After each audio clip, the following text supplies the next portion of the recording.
It is always great to welcome the head ball coach. Guys, how about this guy? The guys here, yeah.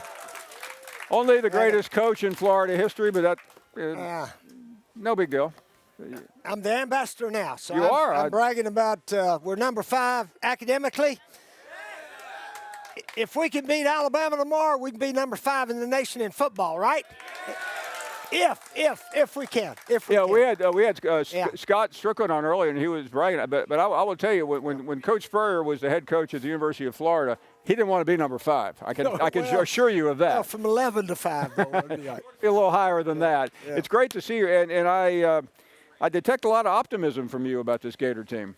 You know, it's a number 1 team hadn't been here since FSU, I think, in '97, right. And they said an SEC team number 1. LSU was here in '59 with Billy Cannon and the Chinese Bandits and all that. And that's the last time anybody can remember a number 1 team coming in. And I know Alabama's used to it because they carry it everywhere they go. But historically, we play them once every 10 years or twice every 10 years. So there's a buzz, and whether or not we can do it, time will tell, but there's a sense we got a chance. Well, it's never stopped. It hasn't stopped you from predicting it, though, has it? No, I got to predict the Gators. Now, I'm not betting on it, but I'm predicting that Florida's got a chance to come out a winner. We've got to play extremely well. Hope Alabama maybe has a little bit of off day, similar to the day in Columbia. Oh, here we go 11 years again. ago, right? I mean, you were there that day. Yeah, I was there, and I've had many encounters with you over the years, and they've all been great. Yeah. But on this Friday before the Saturday in Columbia, I was on Dan Patrick's show, who at the time had the top radio show on in the country.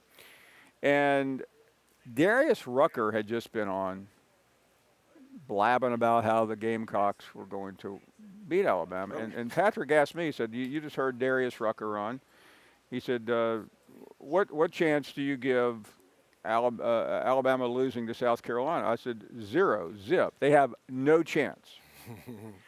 So the next day, I'm in Columbia, and I'm a huge Steve Spurrier fan, so I didn't care about the prediction, but I was going to make sure I stuck around. And after you did the interview with Aaron Andrews, and I walked up. I didn't know. I just said, Coach, congratulations. She said, man, that was some prediction you had there yesterday. And I'm like going, it never ends with this guy. Well, I was watching the pregame, and I saw Herbstreit pick us. And I said, he's stepping out on a limb a little bit. But, you know, we had the week off before, and we did a lot of just some new little stuff here and there. Stephen Garcia had the game of his life. He played like a Heisman winner. And Lattimore, 3 touchdowns, Alshon a couple, and our defense was real good. But Alabama didn't play well that day. I saw Mark Ingram later. The year before, he rushed for about 200-something yards against us in Tuscaloosa. And he said, Coach, I got 5 carries that day, 5 or 6, something like that. And Trent Richardson only got 5 or 6. And McElroy went back to pass a whole bunch of times, and we got 7 sacks that day. So all of that, they didn't have a good game, and we had a near perfect game. That's how you pull a big upset.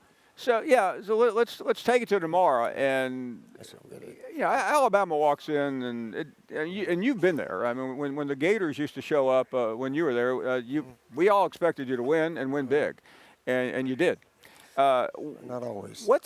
If you get to the playing field tomorrow, what does Florida do? What do they have to do? Well, first of all, don't beat yourself. Don't have real stupid, careless turnovers that may lead to a touchdown.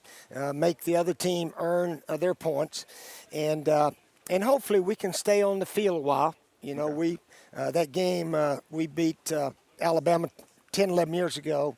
There was only about 8 or 9 possessions each team, so each team could. And I think we only punted maybe twice, once during the game and once at the end. So we punted twice, and so it was a fast game. It wasn't a long, 3 and punt. It wasn't one of those kind of things. So if we can do that and keep it close, and then maybe a big play will happen in the second half or fourth quarter, and just believe, though. We got to believe we can play with these guys. That's the first thing, and I think Coach Mullen and the team actually believes we can play with these guys. If we're going to beat them, we got to play better than them, and that would be the key. The public loves to talk about quarterbacks, and playing two quarterbacks wasn't a big deal with you. I mean, I was down here for a game once, and I got dizzy watching the quarterbacks come and go because you were changing them every play, weren't you, at one point? Well, in '97, we did that one game Yeah. here, and then we did it in the bowl game. But after that, it sort of goes out of style after one or two games, and you try to get your best guy in there. And that's not what we expect tomorrow. But how would you evaluate? First of all, Emory is undeserving probably of all the criticism, but that's just the way it goes. And you got a guy named Anthony Richardson that everybody's in love with, although he hasn't really seen a great team yet. He'll see one tomorrow. We're all waiting to see how it goes tomorrow. The first two games, sort of down the line teams a little bit, Florida, Atlantic, and then South Florida. So Coach Mullen could play them. Are you going to play here? Are you going to play here? And away we go.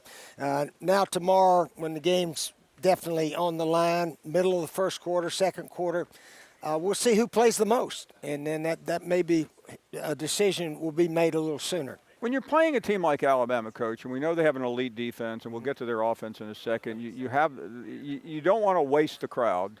Is there a method to the madness of trying to do something quickly, or do you want to wait and see the tempo of the game? No, I think we got to come play. We got to call our game plan and let it go. And try to stay on the field, move the ball, try to score. So. Sometimes you only have so many opportunities. You don't want to be one of those guys that run three and punt, and then next thing you look up, you're down 14-0. So no, we got to come to the ballpark ready to try to score. Thank you for watching ESPN on YouTube. For live streaming sports and premium content, subscribe to ESPN+.